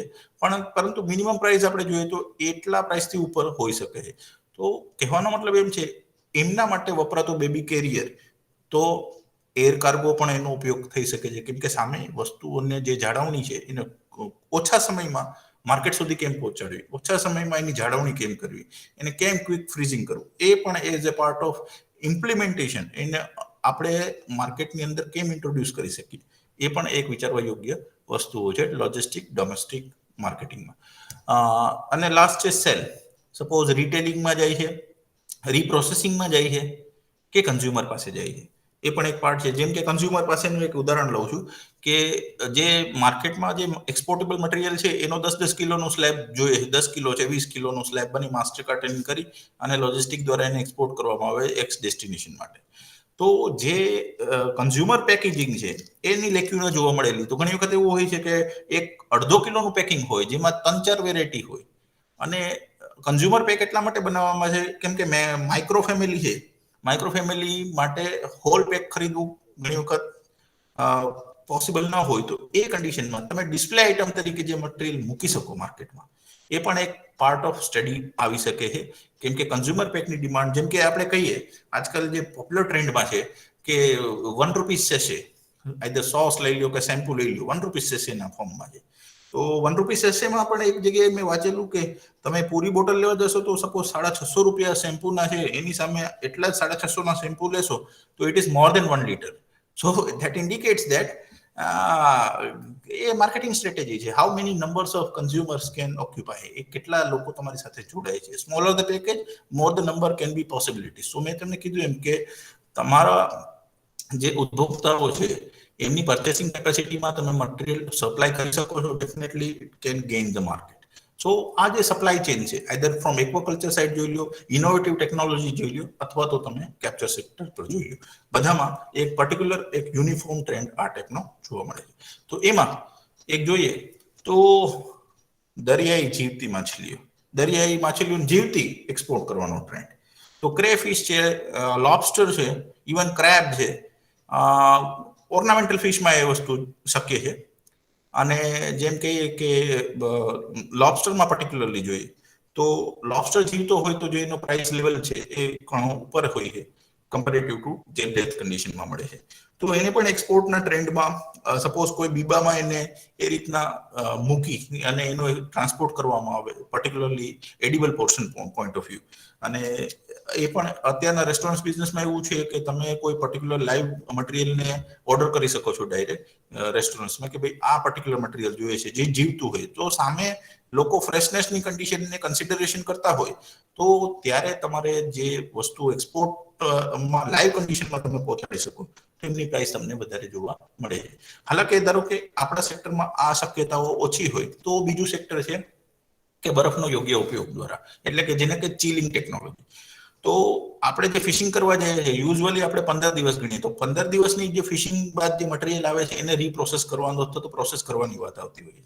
તો એની જે ગુણવત્તા છે એ જાળવી રાખવી એ ખૂબ મહત્વની જરૂરિયાતો છે. કેમ કે જ્યારે ફિશને તમે પકડાશ કરો છો કોઈ પણ ગેરથી, કોઈ પણ જાળથી, કોઈ પણ ટેકનિક્સથી, હુક એન્ડ લાઇન પણ એક ટેકનિક્સ છે, તો એ ફિશનું બોડી ટેમ્પરેચર વધશે અગેન્સ્ટ ધ સ્ટ્રેસ બીકોઝ તમે એને પકડો છો. અને એને કારણે જે બોડી ટેમ્પરેચર વધવાને કારણે એન્ઝાઇમેટિક એક્ટિવિટીઝ છે, બોડીની અંદર જે એન્ઝાઇમનું જો ફ્લો છે અથવા તો એની એક્ટિવિટીઝ છે એ સ્પાર્ક થશે કેમ કે બોડીનું ટેમ્પરેચર રાઇઝ થઈ ગયું છે. અને એને જો કંટ્રોલ કરવામાં આવે તો ખુદ બોડીના એન્ઝાઇમ બોડીના ટિશ્યુને ખાવાની શરૂઆત કરી દેશે. અને અલ્ટિમેટલી તમે જો તો ઘણી એવી વેરાયટીઝ છે, જેમ કે અહીં એક ફોટોગ્રાફ આપેલું છે શિયર ફિશ, જેને કે સુરમાઈ. તો સુરમાઈનો જે ભાવ છે એ પેટ જો એનું ઇન્ટેક હોય, મતલબ એની બેલી ઇન્ટેક હોય તો એનો પ્રાઇસ ઘણો સારો મળે છે. પણ જો એ તૂટી જાય, ફૂટી જાય, એ ફૂટવાનું કારણ છે એન્ઝાઇમ, તો એ જો ફૂટી જાય અથવા તો મિસહેન્ડલિંગ તો એના પ્રાઇસ હાફ પણ થઈ શકે છે. તો એ એક ઇન્ડિકેશન સાઇન છે કે આ પ્રકારની જાળવણી અત્યારે જે આપણે આ સેક્ટરમાં એપ્લિકેશનમાં લાવી શકીએ છીએ એ સ્પેશિયલી કોમર્શિયલ ઇમ્પોર્ટન્ટ સ્પીસીસ માટે એ હાઇજેનિક હેન્ડલિંગ અને સેફ હેન્ડલિંગ એ સૌથી મહત્વનો પાર્ટ છે. મેં તમને કીધું કે એક કે બીજી રીતે તમે માઇનર ફેરફાર કરો છતાં પણ જો એની વેલ્યુએશનમાં ફરક પડતો હોય તો એ મૂલ્યવર્ધન વેલ્યુ એડિશન કહી શકાય. સો આ તમે જોઈ શકો અમુક માર્કેટના જે લેક્યુના છે કે ઘણી વખત કટલ ફિશને તમે હેન્ડલિંગ કરતા હોય એની ઇંક રપ્ચર થઈ જતી હોય. હાલાકી એક્સપોર્ટની આઈટમ છે પણ એને રીપ્રોસેસ કરતા પહેલા જો એની એક ડ્રોબેક જોઈએ તો એની ઇંકમાં આવેલું હેવી મેટલ્સ પર્ટિક્યુલરલી કેડમિયમ તો એ એક્યુમ્યુલેટ થઈ જશે મેન્ટલની અંદર. મેન્ટલ છે એનું ટિશ્યુ અને એ ટિશ્યુ જે ખાવા લાયક છે એની અંદર જો એક્યુમ્યુલેટ થઈ જાય તો એક્સપોર્ટમાં એ પ્રોબ્લેમ એમ કરશે કે એક્સપોર્ટની જે ટોલરન્સ લિમિટ હોય, મતલબ જે એક્સપોર્ટ આપણે કરતા હોય એ એક્સપોર્ટની અંદર એની જે લિમિટેશન ધારો કે 3 ppm છે, તો કેડમિયમ 3 ppm ઉપર જશે તો તમે એક્સપોર્ટ કરી શકશો નહીં. બીજું, જે કોમર્શિયલ ઇમ્પોર્ટન્ટ મટીરિયલ્સ છે એનું સેગ્રીગેશન ઇમ્પોર્ટન્ટ ઇન સેન્સ કે જલ્દી હોવું જોઈએ. એ વસ્તુઓ સંકળાયેલી છે. જેમ કે એક ગ્રાફિકલ ઇન્ટરફેસથી તમને સમજાવું કે એ એક પ્રિન્સિપલ છે જેને કહેવાય TTNT. એક મતલબ છે ટાઈમ, બીજો છે ટોલરન્સ અને એક છે ટેમ્પરેચર. કેમ કે ટેમ્પરેચર સાથે વસ્તુઓ જ્યારે લાઈવ ફ્રેશ કન્ડિશનમાં આવે છે એને આપણે ટેમ્પરેચર જો લો ન કરીએ તો એવરી 20 મિનિટ્સ એટલે કે 20 મિનિટના ઇન્ટરવલ પર બેક્ટેરિયાનો ગ્રોથ ડબલ થઈ જતો હોય અને લિમિટેશનની જો બહાર વયું જાય, જે એક્સપોર્ટની લિમિટ હોય, તો અલ્ટિમેટલી એ હાર્મફુલ થશે એક્સપોર્ટ ઓરિએન્ટેશન માટે. તો અલ્ટિમેટલી આપણો ટાર્ગેટ એવો હોવો જોઈએ કે એ જે પણ મટીરિયલ અવેલેબલ છે એને યોગ્ય બરફ એટલે જેટલી કિલો માછલી હોય એટલો બરફ નાખવો એક આઈડિયલ કન્ડિશન આપવામાં આવેલી છે સાયન્ટિફિક સ્ટડીને કારણે. અને એના આધારે આપણે કહી શકીએ કે આ જે એક્સપોર્ટ માટે જે મટીરિયલ છે એને કઈ રીતના જલ્દીથી ઠંડુ કરવું અને એને સ્ટોર કરવું. તો એના માટે અમુક યોગ્ય પદ્ધતિઓ જેમ કે central institute of fishery technology અથવા તો ઘણી એવી એજન્સીઓ છે કે જેના દ્વારા એક ડેમોન્સ્ટ્રેશન બેઝ એક અભિગમ આપવામાં આવેલો છે, એક આઉટલાઈન આપવામાં આવેલી છે. જેમ કે પહેલા લેયર ઓફ આઈસ છે, ફોરવર્ડ બાય ફિશ છે, પાછું લેયર ઓફ આઈસ, પાછું ફિશ, અને ઇન્સ્યુલેટેડ કન્ડિશનમાં એને ટ્રાન્સપોર્ટ જો કરવામાં આવે તો એમની ગુણવત્તા છે ડ્યુરિંગ ટ્રાન્સપોર્ટેશન જે ઓછી થઈ જાય છે અથવા તો બગડી જાય છે એને આપણે અટકાવી શકીએ. તો એક સેક્ટર જે મેં તમને કીધું કે પહેલા જો લાઈવ ફિશના એક્સપોર્ટ એટલું કરી શકતા હોય તો જે અવેલેબલ મટીરિયલ છે એને બરફ દ્વારા અથવા તો યોગ્ય તાપમાને જાળવણી કરવામાં આવે તો એની આ એક યોગ્ય પદ્ધતિ માનવામાં આવે છે. બીજું જે સેક્ટર છે જે મોસ્ટ ઇમ્પોર્ટન્ટ છે એ છે આપણું ડ્રાઇંગનું સેક્ટર. કેમ કે બધી જ માછલીઓ છે મેં તમને કીધું એમ એક્સપોર્ટના બાસ્કેટમાં જશે નહીં. અને જ્યારે એક્સપોર્ટ બાસ્કેટમાં બધી જ વસ્તુઓ નહીં જાય તો એને અલ્ટરનેટિવ સ્ટોરેજ અથવા તો અલ્ટરનેટિવ પ્રિઝર્વેટિવના ફોર્મમાં પણ, જો ડોમેસ્ટિકમાં પણ એનું કન્ઝપ્શન ન થયું અને ઘણી વખત એવું હોય કે એક્સેસ અમાઉન્ટ ઓફ મટીરિયલ કોઈ સિઝનમાં અવેલેબલ છે, જેમ કે બુમલા છે, તો જાફરાબાદ રિજનથી લઈ અને આપણા પોરબંદર અને એને પણ આગળ ધારો કે તમને મળતા હોય ઓખા સુધી પણ તમને જોવા મળે છે. તો એ રિજનમાં જ્યારે કોઈ મોન્સૂન સિઝન બાદ quantity of the material quantity wise વધારે મળતું હોય ત્યારે એને પ્રિઝર્વેશનના મોડ્યુલ તમારે લગાડવાના હોય છે એ સેન્સમાં કે એને થોડા લાંબા સમય સુધી જાળવી શકાય, એની જાળવણી કરી શકાય. સો એમાં એક જોઈએ કે બોમ્બે ડક જેવી પેદાશો છે ડ્રાય, એ એટલા માટે કરવામાં આવે છે કે એમાં પાણીનું જે પ્રમાણ છે એ અરાઉન્ડ 90% છે અને આ પેરેશેબલ કોમોડિટીનું કારણ જે છે કે એમાં પાણીનું પ્રમાણ વધુ જોવા મળે છે એટલે ઝડપથી બગડવાની ચાન્સીસ થાય છે. તો એ કન્ડિશનમાં પણ હાઇજેનિક કઈ રીતના હેન્ડલિંગ કરવું એ સૌથી મહત્વનો એક પાર્ટ છે. જેમ કે વેલ્યુ એડિશન ઇન મૂલ્યવર્ધન તમે સૂકી માછલીમાં પણ કેમ કરી શકો એ પણ વિષય આખો એક અલગ થઈ શકે આમાં. કેમ કે સેક્ટર માં ઘણી બધી માછલીઓ છે, ઘણા બધા ટાઈપના પ્રોડક્ટ્સ છે. જેમ કે તમે એમાં પેકેજિંગ પણ ઇન્ડસ્ટ્રીઝ લગાડી શકો, કોઈને વેક્યુમ પેકેજિંગ કરી શકો જ્યાં તમને ઓઇલ જે ચરબી એની અંદર અવેલેબલ છે એના દ્વારા જે ખરાબ વાસ આવવાની પ્રક્રિયાઓ છે એને અટકાવવા માટે વેક્યુમ પેકેજિંગ ટાઈપની સિસ્ટમો આવી ગઈ છે. હાલ તમે કન્ઝ્યુમર પેક એવું બનાવો કે જે માર્કેટમાં અટ્રેક્ટિવ હોઈ શકે. તો એમાં હું તમને એક બોમ્બે ડકનું ઉદાહરણ આપું કે બોમ્બે ડક યુઝ્યુઅલી દાતણિયા તરીકે ઓળખાય છે. એટલે દાતણિયા એ સેન્સમાં કહીએ કે એને જ્યારે ડ્રાય કરીએ તો એ દાતુન જેવા થઈ જાય, એનો શેપ છે કર્લ થઈ જાય. તો એને કારણે એનો શેપ જે ડિફોર્મેશન થતો હોય એટલે આપણે એને દાતણિયા તરીકે ઓળખતા હોય. પણ એક હ્યુમન નેચર એવો છે કે ધારો કે તમને બે સેમ વસ્તુઓ નાની મોટી એક જ પ્રાઇઝમાં આપવામાં આવે તો સ્વાભાવિક વાત છે કે હ્યુમનનો નેચર મોટી વસ્તુઓ લેવા માટેનો હોય છે. અને મોટી વસ્તુઓ એટલા માટે રહી કે એને લાગે કે આ ભાઈ આમાં કંઈ વધારે ક્વોન્ટિટી છે. તો અલ્ટિમેટલી સપોઝ જે અલ્ટરનેશન કરેલું છે, મેં હું તમને એ કહેવા માંગુ છું કે એક ડિફરન્શિએશન અથવા તો વેલ્યુ એડિશન કરેલું એક પ્રોડક્ટ્સ બતાવું છું જેનું નામ છે લેમિનેટેડ બોમ્બે ડક. તો અહીંયા હાઇજેનિક કન્ડિશન જાળવવા માટે એનું પેટ કાઢી નાખવામાં આવ્યું, ગટ કાઢી નાખવામાં આવ્યું, પછી એને સુકવણી કરેલી પાર્શિયલ, પછી એને બે ભાગમાં ડિવાઈડ કરી દીધું, કાપી નાખ્યું, પણ એટલું નહીં કે બે ભાગ અલગ થઈ જાય. એક ડીપ કટ મારી અને એનો બોન કાઢી લીધો અને એને પાર્શિયલ ડ્રાઇંગ કરી અને તમે જોવો તો એક લેમિનેશન મશીન છે 2 રોલર વાળું, અને એની વચ્ચેથી પ્રોડક્ટને પસાર કરી અને દાંતણિયા બુમલા છે એની જગ્યાએ આપણે કહીએ કે આને આપણે નામ કોઈ આપવું હોય તો ચંપલિયા બુમલા આપી દઈએ સપોઝ. તો દાંતણિયા બુમલામાંથી ચંપલિયા બુમલા બનાવીએ તો મટીરિયલ એનું એ જ છે, બટ માર્કેટમાં ઇન્ટ્રોડક્શનની જે પેટર્ન છે એ ઘણી વખત ચેન્જ થઈ જાય છે. એટલે ઘણી વખત એવું થતું કે 5 રૂપિયાનો એક બુમલો જતો હોય, તમે 7 રૂપિયા 10 રૂપિયાની ડિમાન્ડ કરી શકો, એની વેલ્યુએશન વધારી શકો. સો ડિમાન્ડ ઇન ધ માર્કેટ, કોઈ વસ્તુ આપણી ચોઇસ ઓફ સિલેક્શન ક્યારે આવે તો હ્યુમન નેચરમાં આઈધર એ તો ક્વોન્ટિટી વાઇઝ વધારે આપે છે અથવા તો અટ્રેક્શન વાઇઝ એ સારું છે. એ બંને પ્રિન્સિપલ પર લાગુ પડશે અને આપણે અલ્ટિમેટલી આ પ્રોડક્ટનો ઉપયોગ માર્કેટિંગમાં કરી શકીએ છીએ. તો આ પણ એક સેક્ટર છે કે જ્યાં આપણે value addition in the dry fish કરી શકીએ. ત્રીજું એક ક્ષેત્ર છે આઈડિયા લેબમાં, જે છે બેટર બ્રેડિંગ, મતલબ પકોડા ટાઈપનું, લોકલ લેંગ્વેજ આપણે કહીએ તો જ્યાં મછલીઓ અવેલેબલ છે ત્યાં ટ્રેન્ડ કદાચ ઓછો પોપ્યુલર હશે, પણ જ્યાં નથી ત્યાં સૌથી વધારે ટ્રેન્ડમાં છે. જેમ કે હું તમને કહું કે હું મારી ટ્રેનિંગ દરમિયાન નૈનીતાલ હતો, તો ઘણા સમયથી હું ફિશ ખાઉં છું, એટલે મેં ઘણા સમયથી ફિશ ન ખાધી, એટલે મને એમ થયું ચાલો એક જગ્યાએ જઈને ફિશ ખાય. એટલે મને સુરમાઈ ફિશનું કહ્યું કે ભાઈ સુરમાઈ અવેલેબલ છે અહીંયા.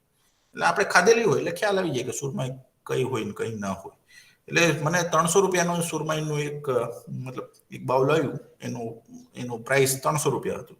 એકચ્યુઅલમાં એ લોકોએ મને કેટફિશ આપેલી હતી, કેમ કે ત્યાં ફ્રેશ વોટરની જે કેટફિશ હોય છે એ અવેલેબલ હોય, એને કાઢી એને કાપે જે રીતના કે એને ઇટ ઇઝ લુક લાઈક એ સુરમાઈ. સો જે લોકો અવેર નથી, ઇન્ટ્રોડ્યુસ નથી પ્રોડક્ટ સાથે, એ લોકો એના પ્રાઇસ આપશે તો કહેશે કે નહીં ભાઈ, પછી ચૂપચાપ ખાઈ લેવાનું. પણ ટૂંકમાં મારો કહેવાનો મતલબ એમ છે કે અહીંયા જે મટીરિયલ યુઝ કરવાનું છે એ એવી વસ્તુઓ તમે કરી શકો. સપોઝ કોઈ નાની સાઈઝની માછલીઓ છે, અથવા તો તમે આનો મીટ કાઢી અને આમાંથી તમે કટલેટ બનાવી શકો, આમાંથી તમે ફિંગર બનાવી શકો, અથવા તો ફિલેટને જ સીધી ફ્રાય કરી શકો. એ પણ ટાઈપના બિઝનેસ છે. કોઈ કહેશે સાહેબ આ તો બહુ નાનો બિઝનેસ છે, શું આમાં મળે?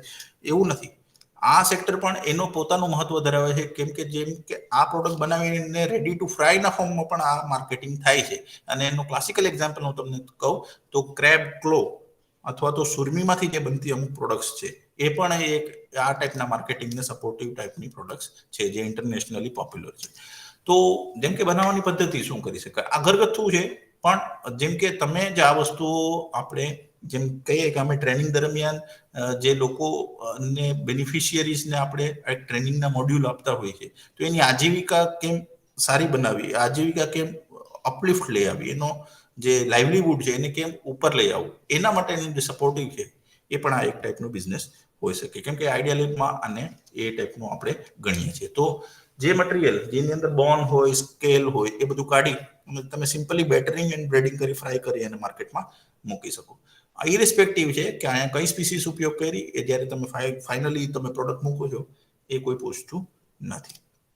સેમ મેં તમને કીધું એમ કે ફિશ ફિંગર તમે આની સાથે વેજીટેબલ્સનો ઉપયોગ કરી એને પણ બ્લેન્ડ કરી અને પર્ટિક્યુલર શેપ આપીને પણ માર્કેટની અંદર મૂકી શકો છો. સેમ કટલેટ, એ પણ આ મેં તમને અહીંયા જે નીચે ફોટોગ્રાફ્સ બતાવેલા છે એ પણ એના ઉદાહરણ છે કે કમર્શિયલ માર્કેટિંગમાં પણ આ વસ્તુ પોપ્યુલર છે. તો જે મટીરિયલ આપણે બિંગ એઝ અ રો મટીરિયલના ફોર્મમાં વેચીએ છીએ, એનો આ પ્રકારે કેમ ઉપયોગ અથવા તો આ પ્રકારે કેમ માર્કેટિંગ ન કરી શકીએ, એ પણ એક વિચારવાનો પ્રશ્ન તમારી માટે મૂકું છું. ઓકે, તો ઘણા છે રેસ્ટોરન્ટ્સના જે મેજર પ્રોડક્ટ્સ છે એનું આપણે અહીંયા, જેમ કે આ સ્ક્વીડમાંથી સ્ક્વીડ રિંગ બને છે, શ્રિમ્પમાંથી તમે જોવો તો ભજીયા ટાઈપના જેને કહેવાય ફનટેલ રાઉન્ડ, તો એ પણ એક વેરાયટીઝ છે જે ઇવન 5 સ્ટાર સુધી પણ એ પોપ્યુલર છે. તો જે ઝીંગાઓની સાઇઝ નાની હોય, માર્કેટમાં એટલી પોપ્યુલારિટી ન હોય, તો એનો પણ આપણે માર્કેટમાં ઉપયોગ કરી શકીએ ઇન અધર ફોર્મ. બીજું જે સેક્ટર છે જ્યાં છે ફર્મેન્ટેશન અને મેરિનેશનની વાત આવે. ફર્મેન્ટેશન લોંગ વેનું પ્રોસિજર છે, કેમ કે જો ફર્મેન્ટેશન આપણે જોઈએ તો અરાઉન્ડ ઘણી વખત ફર્મેન્ટેશનને જ ઇટસેલ્ફ ટેક મોર ટાઈમ. લગભગ એમ ગણીએ તો 3 મહિનાથી લઈને 1 વર્ષ સુધી ફર્મેન્ટેશન થતું હોય. બીજું મેરિનેશન એટલે જે બનાવવાની પ્રક્રિયા, હળદર મીઠું તમે કરતા હોય છે પિકલ બનાવવા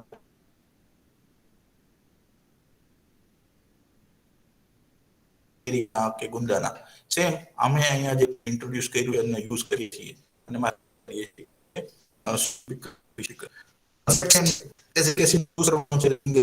વિનેગરનો ઉપયોગ સરખો તમે જે કહેતા હોય સરખાનો ઉપયોગ કરી અને પીએચ એટલી લો લઈ જવાની, જેમ કે એની સાયન્ટિફિક જોઈએ તો પીએચ છે 4.2. 4.2 પીએચ છે, કોઈ પણ બેક્ટેરિયા કોઈ પણ ફંગસ ગ્રો નહીં કરે, એટલે એને સેફ થઈ ગયું. હવે ધારો કે ફિશ પિકલ ની વાત કરીએ તો ફિશ પિકલ તરીકે ઓળખાય છે, નહીં કે આ સ્પીસીનું પિકલ. બીજું છે ઝીંગા. તો ઝીંગાનું પિકલનું તમે ગૂગલ પર આજકાલ જોઈ શકાય ઓનલાઈન. 2,500 કિલો થી લઈને 600 રૂપિયા કિલો મટીરિયલ માર્કેટની અંદર ઓનલાઈન અવેલેબલ જેને કહીએ. તો એ મટીરિયલ ઇન્ડિકેટ કરે છે કે વેરાયટી ઓફ જે મટીરિયલ વાપરવામાં આવેલું છે એ વેરિએશન.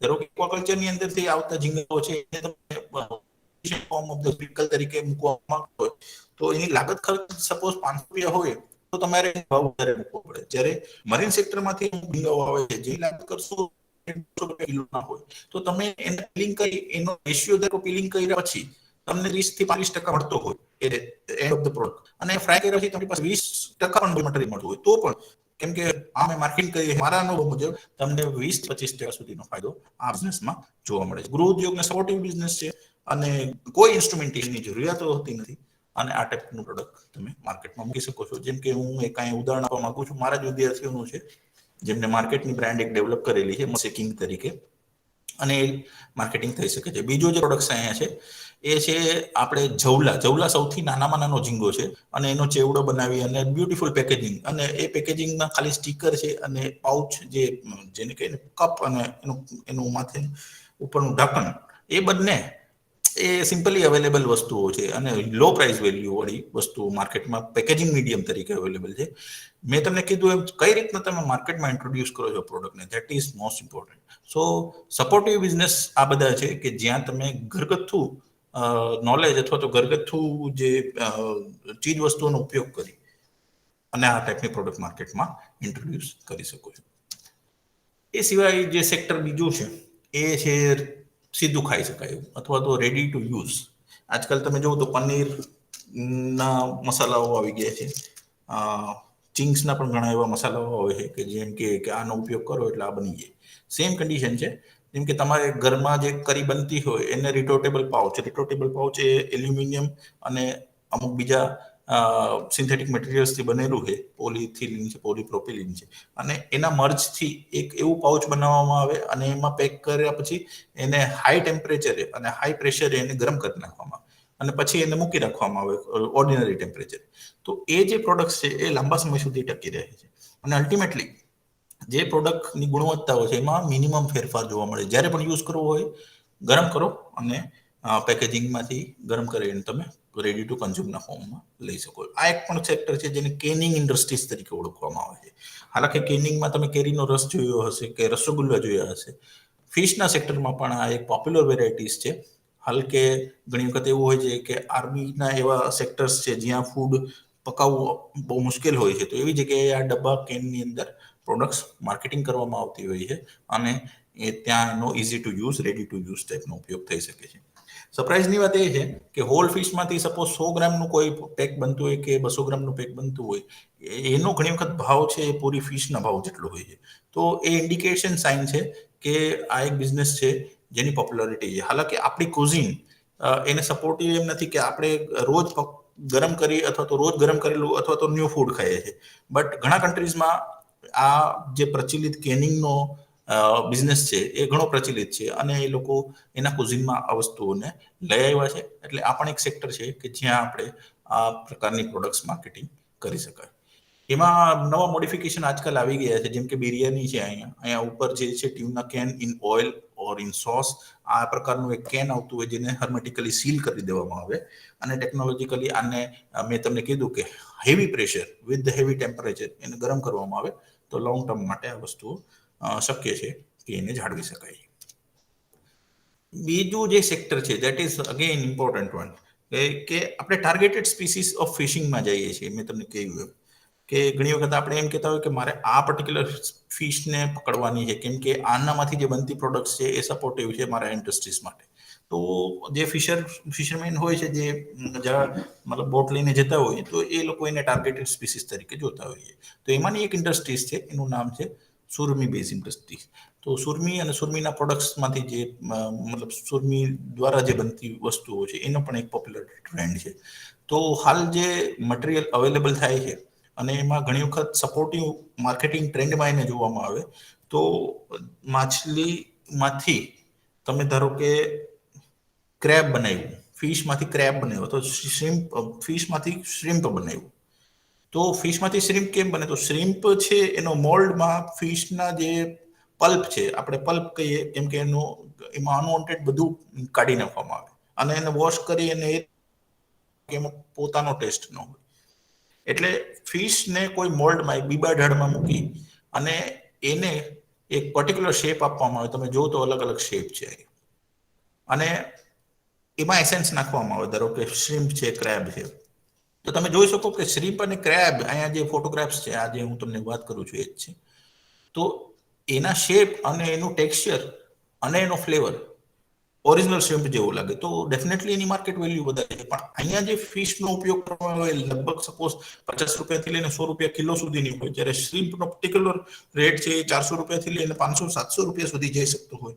તો ઇમિટેશન પ્રોડક્ટ્સ જેને કહીએ આપણે આને, કે જેમ કે એક ઓરિજિનલ ન હોય, જેમ કે ઘરેણા હોય એના ડુપ્લિકેટ ઘરેણા બનતા હોય, it is look like that. Okay, so same imitation જે પ્રોડક્ટ્સ છે that is also popular in the market nowadays. અને એનો પણ આપણે ઉપયોગ કરી શકીએ એ સેન્સમાં કે આનું માર્કેટિંગ પણ શક્ય થઈ શકે છે. તો એવી પણ ઇન્ડસ્ટ્રીઝ છે જે સુરમી અને સુરમી રિલેવન્ટ બિઝનેસને પણ એક ટાર્ગેટેડ એરિયા આપે છે કે જેના દ્વારા મેક્સિમમ મટીરિયલનો ઉપયોગ થઈ શકે જેનો વેલ્યુ માર્કેટમાં નથી એટલી, અને એના દ્વારા આ ટાઈપની વેલ્યુ એડિશન પ્રોડક્ટ્સ પણ બનાવી શકાય. અને જે લાસ્ટ સેક્ટર છે જે મને યોગ્ય લાગતું હતું કે તમારી સાથે ડિસ્કસ કરી શકાય એ છે ફિશ મિલ અને ફિશ ઓઇલ ઇન્ડસ્ટ્રી. આપણે અત્યારની કન્ડિશન જોઈએ ફિશિંગની, તો મેં તમને કીધું કે સેકન્ડરી રો મટીરિયલ આપણી પાસે ઘણું બધું વધારે છે. અને ઘણું બધું વધારે હોવાને કારણે જે ઇન્ડસ્ટ્રીઝને હાલ સપોર્ટિવ એ મટીરિયલ છે એ છે ફિશ મિલ અને ફિશ ઓઇલ. એનું કારણ છે કેમ કે ફિશ મિલમાં તમે પ્રોટીનનું લેવલ અત્યારે જોવું તો 65-70% એ ગ્રેડ ફિશ મિલની વાત કરું છું. અને એ એટલા માટે રાખવામાં આવે છે, તો પ્રોસેસ કરવામાં એટલા માટે આવે છે કેમ કે એ જ મટીરિયલ તમે ઝીંગાને ખવડાવશો એક્વાકલ્ચરની અંદર, અથવા તો તમે માછલીને ખવડાવશો એક્વાકલ્ચરમાં, તો એનો જે ગ્રોથ રેટ છે એ ઝડપી થશે. તમને એનો બાયોમાસ વધારવો છે, વિધિન સપોઝ 120 ડેઝ તમારો કાઉન્ટ 30-35 નો લઈ આવવો છે, તો એ કન્ડિશનમાં તમારે એનો બાયોમાસ ઝડપથી વધારવો પડશે અને એના માટે એને પ્રોટીન આપવું પડશે. અને પ્રોટીન આપવા માટે તમારે પ્રોટીનના સોર્સ ગોતવા પડશે કે જે હાઈલી પ્રોટીનિયસ હોય, પ્લસ એ એફિનિટી વાળો પણ હોય કે જે મટીરિયલ તરીકે આપણે એને આપીએ એ એને કન્ઝ્યુમ કરી શકતો હોવો જોઈએ. તો એક નીચે સર્વે આપેલો છે અહીંયા કે ફિશ મિલ કન્ઝમ્પશન 1960માં 2% આસપાસ હતું અને પર્ટિક્યુલરલી એક્વાકલ્ચરમાં 0 જ હતું. જેમ કે ચિકન ઇન્ડસ્ટ્રીઝમાં છે, હાલ પણ છે, જેમ કે ફિશ મિલ, ફિશનો પાવડર કરી ચિકનને ખવડાવો અને ચિકનને ફેટનિંગ કરે અને chicken main source of material તરીકે યુઝ કરી શકાય. તો Bing is a part of the food તરીકે ચિકનનો અને પિગનો ફૂડ તરીકે યુઝ થતો. ત્યારબાદ જેમ કે સિનારીઓ ચેન્જ થયો, 2008 સુધી વયા જાય, તો હાલની તકે જોવા જાવ તો એ 70% જેટલી ઇન્ડસ્ટ્રી એક્વાકલ્ચરમાં છે, જ્યારે રેસ્ટ ઓફ ધ ઇન્ડસ્ટ્રીઝ ઘટતી જાય છે કેમ કે એની ડિમાન્ડ એક્વાકલ્ચર સેક્ટર પર વધારે છે. કેમ કે એક્વાકલ્ચરના જે પ્રોડક્શન એનિમલ્સ છે એની પણ ઇટસેલ્ફ પ્રાઇસ બહુ મોટી હોય છે. તો રિફાઇનિંગ કર્યા પછી સપોઝ ફિશ મિલ માટે જે મટીરિયલ યુઝ કર્યું ઓઇલી હોય તો ઓઇલ નીકળશે અને being as a by product hydrolyse પણ નીકળશે, તો ફિશ સોલ્યુમ પણ નીકળશે. અને fish meal being as a part of the nutritive value of the આપણે કહી શકાય કે હાયર પ્રોટીનને સપોર્ટિવ વેલ્યુ વાળી વસ્તુઓ આપણે ઇન્ગ્રેડિયન્ટ તરીકે ફિશ ફીડમાં પણ, શ્રીમ્પ ફીડમાં પણ ઉપયોગ કરી શકીએ છીએ. હાલાકી આ ઇન્ડસ્ટ્રીઝને કારણે કેપ્ચર ફિશરીઝ પર ઘણું પ્રેશર આવેલું છે. એમ કે જો તમે ટાર્ગેટેડ ખાલી ફિશિંગ કરવા એટલા માટે જાઓ છો કે એમ કે ફિશ મિલની ઇન્ડસ્ટ્રીઝમાં મટીરિયલ ઓક્યુપાય થઈ શકે, તો પછી તમારો ટાર્ગેટેડ એરિયા ફરી જશે, તમે કોઈ પણ મટીરિયલને મારશો અને તમને જેમ કહું કે મટીરિયલનો ઘટાડો તમને ફિશિંગની અંદર જોવા મળશે. ફિશિંગ ઇકોનોમિકલી વાયબલ નહીં હોય. હાલાકી એ સપોર્ટિવ છે બીજી ઇન્ડસ્ટ્રીઝ માટે, પણ કેપ્ચર ફિશરીઝ માટે એ સસ્ટેનેબલ મેનરમાં હોવી જોઈએ કે સુયોગ્ય રીતે એનો ઉપયોગ થાય તો આ વસ્તુઓ બધા માટે બેનિફિટ થઈ શકે છે. સો એટ ધી લાસ્ટ કે મૂલ્યવર્ધિત ખાદ્ય પદાર્થોને અસર કરતા પરિબળો કયા છે? આપણે ઘણા સેક્ટરો જોયા, આઈડિયા લેબમાં ઘણા જોયા. તો એને આધારે આપણે કહી શકીએ કે આમાં શું ચેન્જ કરવાની જરૂરિયાત છે અને શું આપણે નવું આમાં ઇન્ટ્રોડ્યુસ કરવાની જરૂર છે. તો પહેલી વસ્તુ છે કે જૂનવાણી માળખાકીય સુવિધાઓ જે છે એને ચેન્જ કરવાની જરૂર છે. ઓટોમેશન, અમુક જગ્યા પર ઓટોમેશનની જરૂરિયાતો હાલ છે જ, જ્યાં આપણે વેલ્યુ એડિશન નથી કરી શકતા ત્યાંની વાત કરું. બજારની જરૂરિયાતોનું મર્યાદિત જ્ઞાન. સપોઝ મેં તમને કહ્યું એમ કે મને ₹1 વાળું શેષે જોઈએ છે, હું સોસનું શેષે મને ₹1 વાળું જોઈએ છે, કેમ કે આખી બોટલ લઈને હું ફરી નહીં શકું. તો એ પ્રમાણે જો આપણી પાસે જ્ઞાન હોય કે કન્ઝ્યુમર પ્રેફરન્સ શું છે, એને સ્મોલ પેકેજિંગ જોઈએ છે, એને ready to use of material જોઈએ છે, તો આપણે પણ એ બનાવતા થઈશું, આપણે રો મટીરિયલ નહીં વેચીએ. અને બીજું છે વેપારિક પૂછપરછનો અભાવ. જે મટીરિયલ જાય છે એ મટીરિયલ કયા ફોર્મમાં યુટિલાઇઝ થાય છે એ સૌથી મહત્વનો પરિબળ છે હાલ. જો તમને એનો વેપારિક અભિગમ ખ્યાલ હોય તો આપણે પણ એને શક્યતાઓમાં લાવી શકીએ કે આ જે પ્રક્રિયાઓ છે એ આપણે આ રીતના કરી શકીએ. એનું એક એક્ઝામ્પલ સાથે લઈ લઉં છું કે અહીંના જે સી ફૂડ એસોસિએશન અને ઇન્ડિયન સી ફૂડ એસોસિએશનના એક્સ પ્રેસિડેન્ટ હતા, એમનું એક લેખમાં એવું લખેલું છે કે હું બેલ્જિયમની વિઝિટમાં કોઈ 1990ની આસપાસની સાલમાં ગયેલો. ત્યાં એક રેસ્ટોરન્ટ્સમાં જમવા માટે ગયેલો અને જમવામાં મેં સ્ક્વીડનો ઓર્ડર કરેલો. એટલે એમના માલિકે એમ કહ્યું કે ભાઈ સ્ક્વીડ બનતા થોડી વાર લાગશે. એટલે સ્વાભાવિક છે કે પૂછ્યું કે શું એમાં છે ઇશ્યુ, તો કે નહીં, એમને પીલિંગ કરવું પડે, એની સ્કિન કાઢવી પડે, એને વોશ કરવું પડે, એને ક્લીન કરવું પડે. અને 1 કિલો જે મટીરિયલ પ્રોસેસ કરે એને 1 અવર્સના અથવા તો 1 કિલોના એને પૈસા દેવા પડે.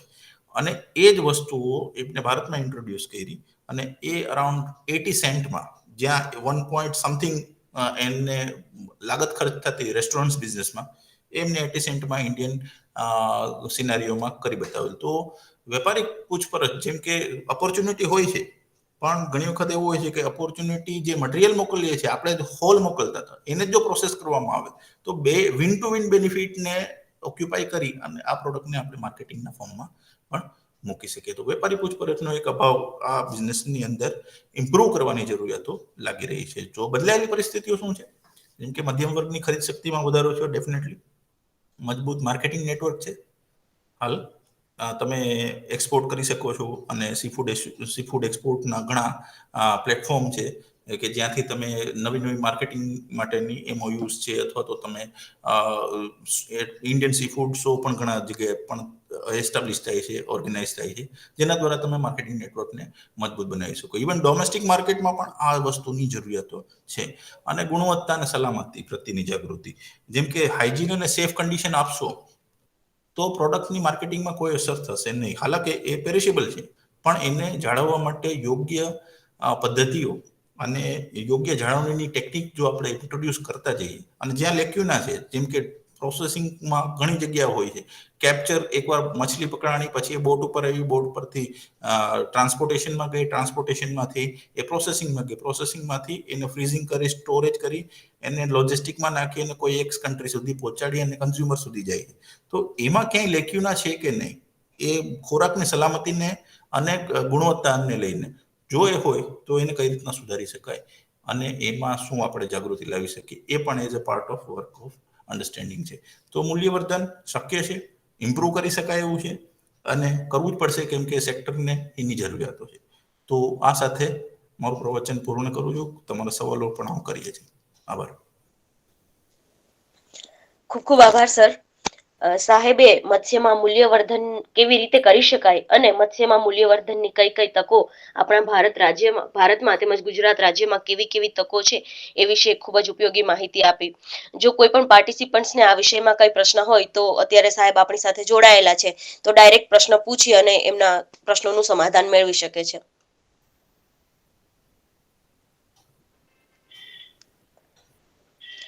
જે પણ પાર્ટિસિપન્ટ્સ અથવા તો જે પણ આપણા જોઈન થયેલા નથી અત્યારે પાર્ટિસિપન્ટ્સ, અને જે લોકો ફેસબુક અથવા તો યુટ્યુબના માધ્યમથી આ પ્રોગ્રામ નિહાળી રહ્યા છે તેઓ ડાયરેક્ટ ચુડાસમા સાહેબનો ફિશરીઝ કોલેજ વેરાવળ ખાતે સંપર્ક કરી એમના પ્રશ્નોનું સમાધાન મેળવી શકે છે, અથવા તો એમના પ્રશ્નો વિસ્તરણ શિક્ષણ નિયામકની કચેરીને મોકલી શકે છે. અમે પ્રયત્ન કરીશું કે આપના પ્રશ્નો છે એ ચુડાસમા સાહેબ સુધી મોકલી અને તમારા પ્રશ્નોનું સમાધાન મેળવીશું. આ ઉપરાંત જો કોઈ ઉદ્યોગ સાહસિકોને આ વિષયમાં વધારે માહિતી અથવા તો વધારે માર્ગદર્શન જોઈતું હોય તો તેઓ પણ ફિશરીઝ કોલેજ વેરાવળ ખાતે જઈ અને સાહેબનો સંપર્ક કરી આ વિષયમાં વધારે માર્ગદર્શન મેળવી શકે, અથવા તો ઈમેલ અથવા ફોનથી પણ સાહેબનો સંપર્ક કરી શકે છે. જો હજુ પણ આપણી સાથે જોડાયેલા પાર્ટિસિપન્ટ્સને અથવા તો આપણી સાથે જોડાયેલા મિત્રોને કોઈ પણ પ્રશ્ન હોય તો સાહેબ અત્યારે આપણી સાથે જોડાયેલા છે, તો પ્રશ્નો પૂછો.